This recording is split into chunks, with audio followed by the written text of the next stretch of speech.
নমস্কার বন্ধুরা, দেবশ্রীর রান্নাঘরে আপনাদের সবাইকে স্বাগত জানাই। তো চলে এসেছি আজকে আবারও একটা সুস্বাদু আলু দিয়ে ডিমের কাটলেটের রেসিপি নিয়ে।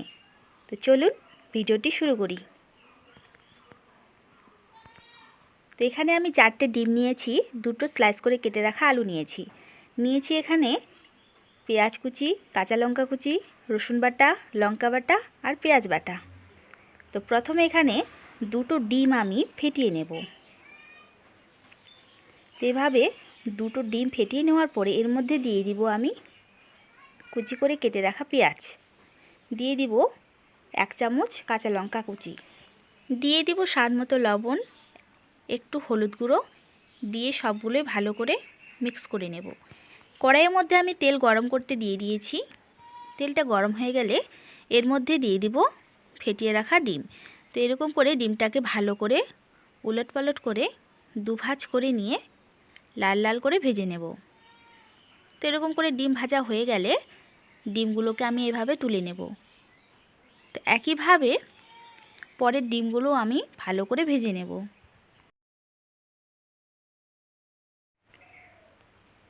একইভাবে সবগুলো ডিম আমি এভাবে ভেজে নিয়েছি।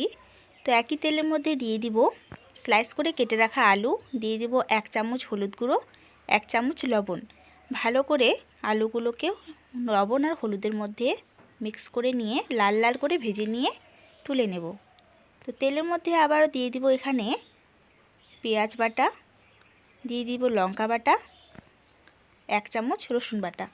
ভালো করে মশলাগুলোকে মিক্স করে নেব। তারপরে দিয়ে দিব এখানে লবণ স্বাদ মতো, 1 চামচ দিয়ে দিব হলুদ গুঁড়ো, 1 চামচ জিরে গুঁড়ো, 1 চামচ দিয়ে দিব লাল লঙ্কার গুঁড়ো। ভালো করে উপকরণগুলোকে ভেজে নেব। অনবরত এভাবে ভেজে নিতে হবে, না হলে কিন্তু মশলাগুলো জ্বলে যাবে। তো এর মধ্যে আমি দিয়ে দিব অল্প জল। জলটা দেওয়ার পরে ভালো করে আবারও মশলাগুলোকে জলের সাথে মিক্স করে নেব। এর মধ্যে দিয়ে দিব ভেজে রাখা আলুগুলোকে ভালো করে মশলার সাথে এভাবে কষিয়ে নেব। তারপরে এখানে 10 মিনিটের জন্য ঢাকা দিয়ে রেখে দেব।